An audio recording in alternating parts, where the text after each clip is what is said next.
Shema Yasha'Allah, Yahweh, Allah Yahweh, Achad, Shema Yasha'Allah, Yahweh, Allah Yahweh, Achad, Shema Yasha'Allah, Yahweh, Allah Yahweh, Achad.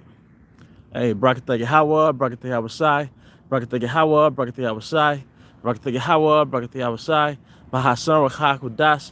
I want to give double honors to our elder apostles and elder bishops of Great Millstone who rule well, and peace and blessings to the house of David the elect. I was a high spirit way in Judah, and today I want to go into a live stream, all right, entitled Rulers Access is an Accolade to Rulership. All right. Access is an accolade to rulership, man. All right.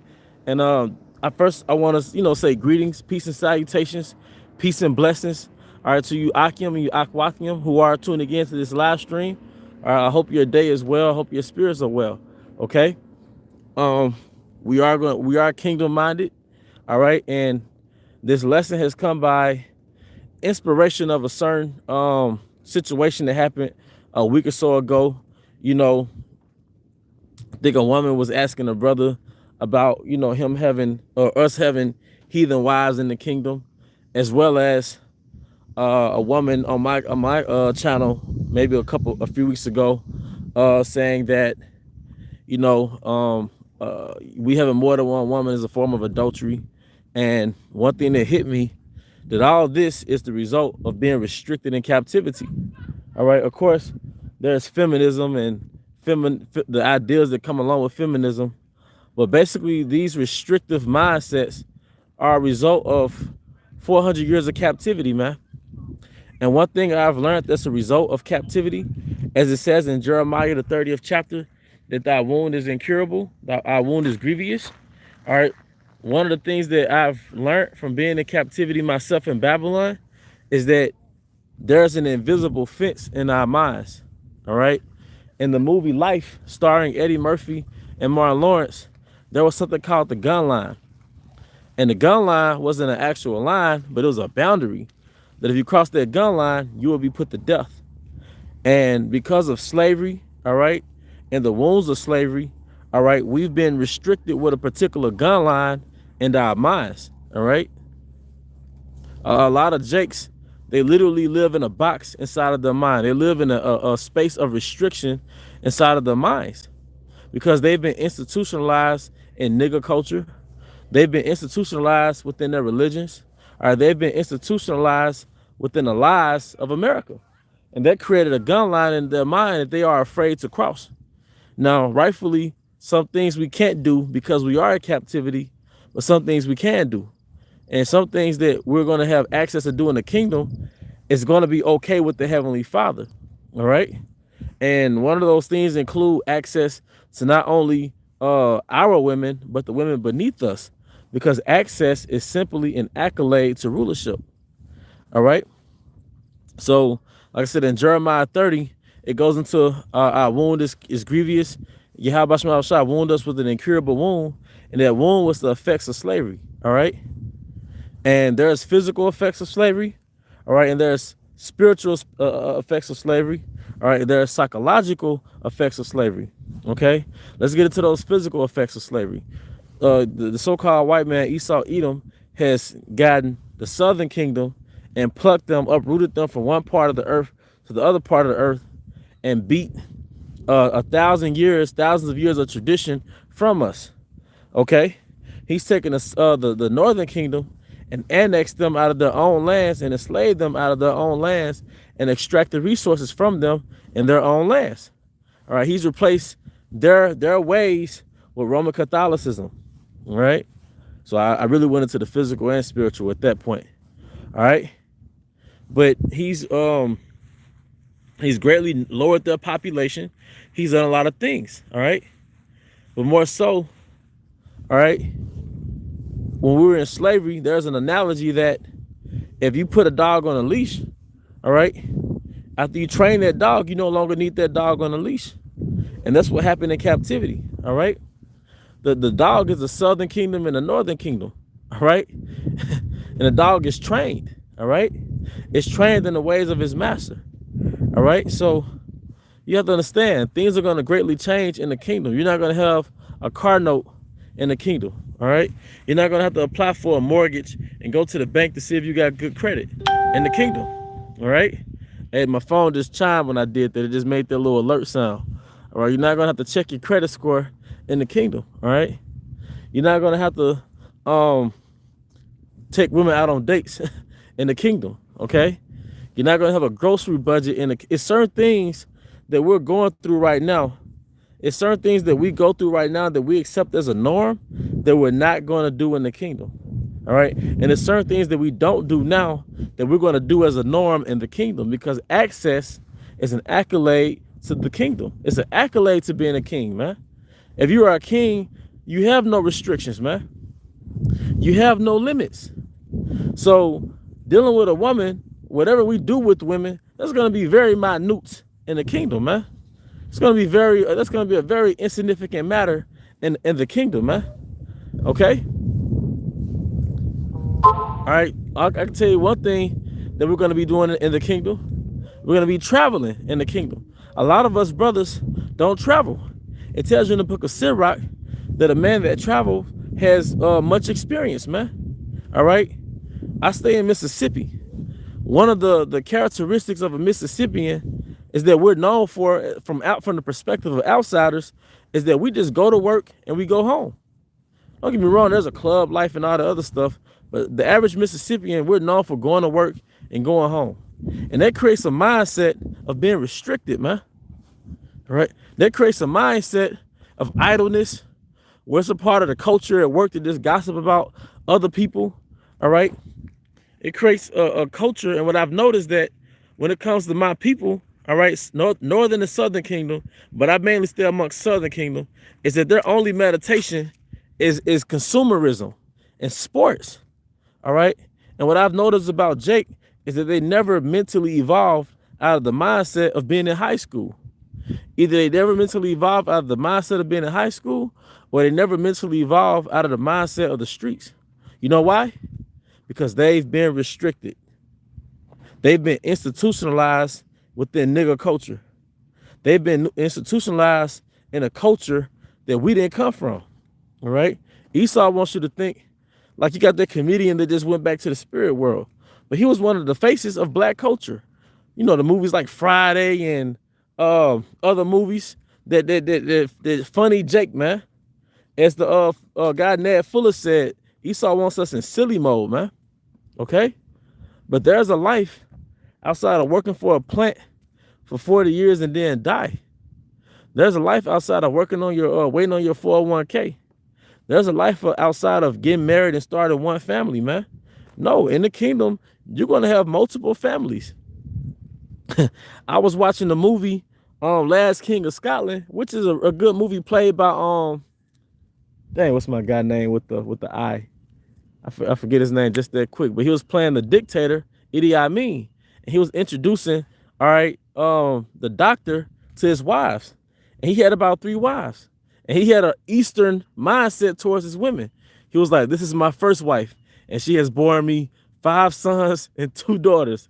This is my second wife. She's borne me 3 sons and 1 daughter, and this is my third wife. She has borne me 1 son."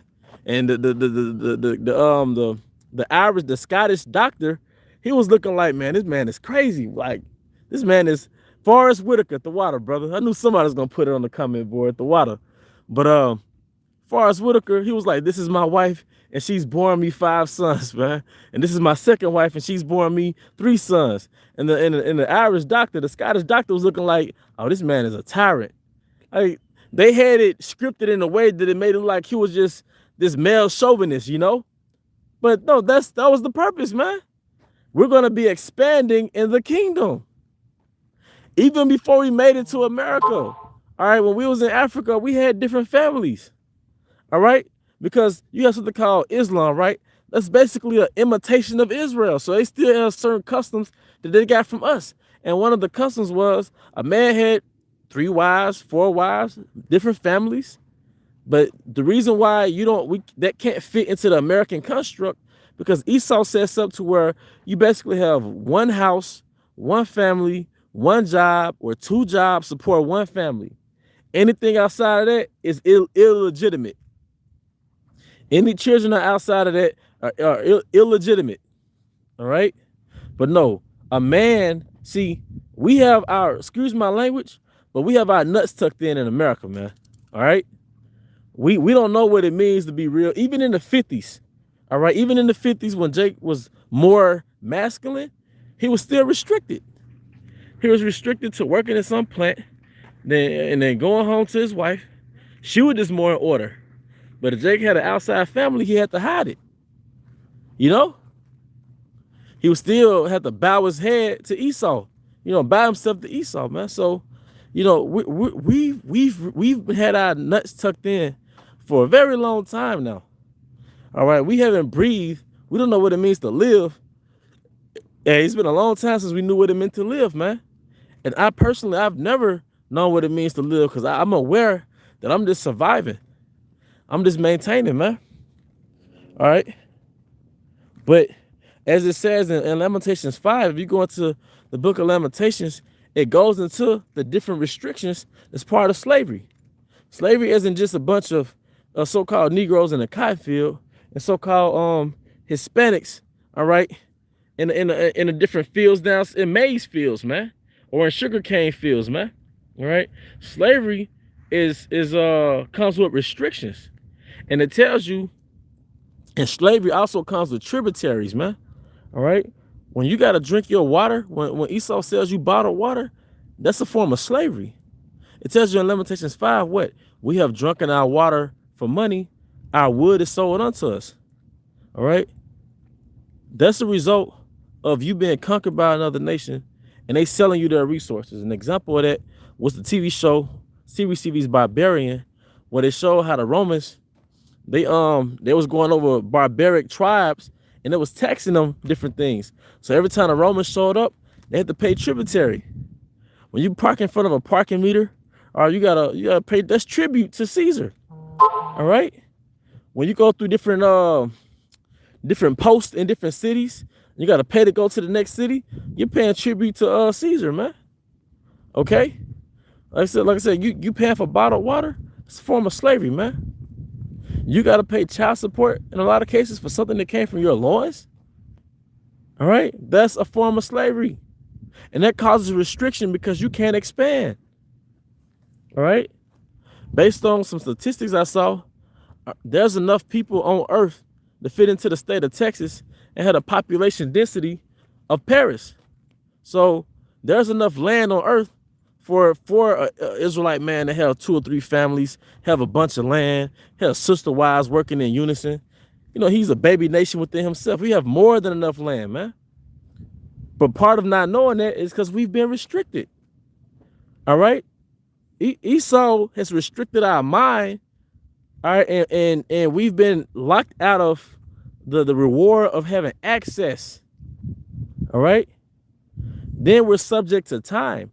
We're subject to payments and we're subject to time. So even if you had the money, guess what? You might not have the time because you got to be at work at Monday. You got to be at work Monday. You got to be at work Tuesday. You got to pick up the kids Tuesday afternoon. So now you don't have time. So certain women getting upset because we haven't, you know, we have access to women of other nations. That's just an accolade to being a king. All right. The feminist movement was just a further overthrow of the nation of Israel. Notice a modern way, a post-slavery way of keeping the Israelite man what? Restricted. Restriction is a byproduct of slavery. Access is a byproduct of rulership. I can't do this. I gotta wait till I get paid. Man, I don't get my check garnished. Man, I gotta put this rent coming up, man. I can't do. I'm out of pocket this week. Hey, we're in slavery, man.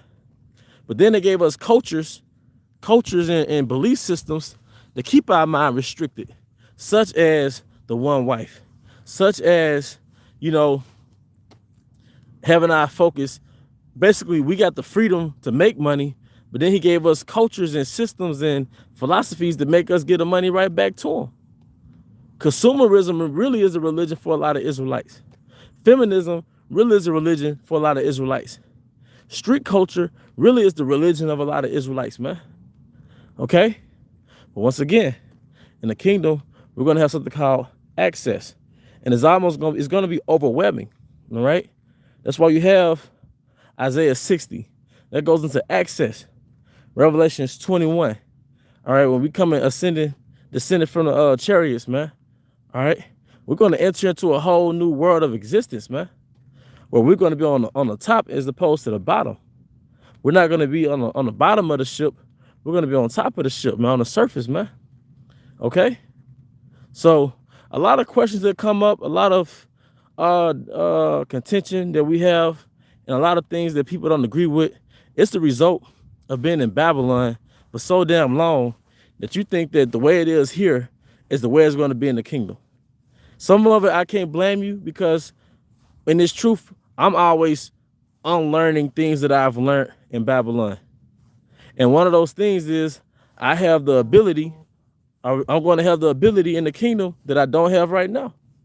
And speaking of ability, I want to tap into something else too for brothers and sisters.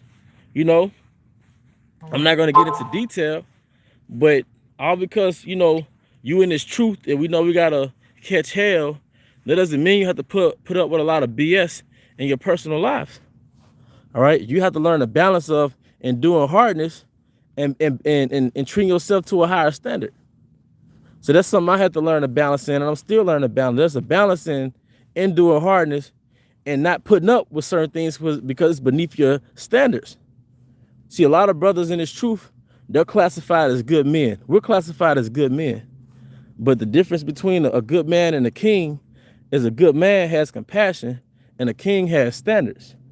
So we have to pray to Yahweh Shai to fortify our minds, to move off our standards as opposed to just compassion. Move off standards as opposed to whatever the world is throwing at us, man. All right? And when you do that, the end result is a peace of mind. Okay? But that's going to be one of those accolades to the kingdom. We're not going to, whatever, you know, if it's something that's not to our standard, it's going to get thrown back in those peasants' face. It's going to get thrown back in the heathen's face, man. But part of that low rate of acceptance, or that low standard of acceptance, comes from, guess what? You guessed it, slavery. Because what did Esau do? He gave us the bare minimum. Even a lot of Jakes during the Jim Crow period, especially in the South, they put up with low-level treatment because what else did they know? That's all they knew. And then a lot of them during the Jim Crow period, they would move up north, but down south they would tell them, if you move up north, you're going to be sleeping in the trash can. Jake was always afraid of what was on the other side. Although Jake was catching hell here, Jake was always afraid of what was on the other side. Going back to that what? Going back to that gun line. You know? We got to make sure we don't have that gun line inside our head, so we're afraid to do something that's better for us, whether it's on this side or in the kingdom. All right? Step outside that gun line, man. All right? Esau created a gun line in our mind. Nigga culture created a gun line for us. You know, it's Jakes, they don't know anything outside of rap, outside of buying shoes, outside of looking for women. They don't understand that they created a gun line within their own minds, man. Christianity. All you know is just being successful in Esau's kingdom, man. Being a good slave, man. Being a good modern slave. All right? They don't know that they've created their own restrictions, man. All right? But, you know, that's all I pretty much wanted to go into. You know, access is an accolade to rulership, and restrictions are a byproduct of slavery, man. Being restricted is a byproduct of slavery. But with that, I hope you brothers and sisters were edified. Once again, I want to give all honor and glory to Yahweh by Hashem, Yahweh Shai, by Hashem Hakudash, double honors to our elder apostles and elder bishops of great millstone who rule well. Peace and blessed house of David the elect. Abba, come Yahshua, Shalom.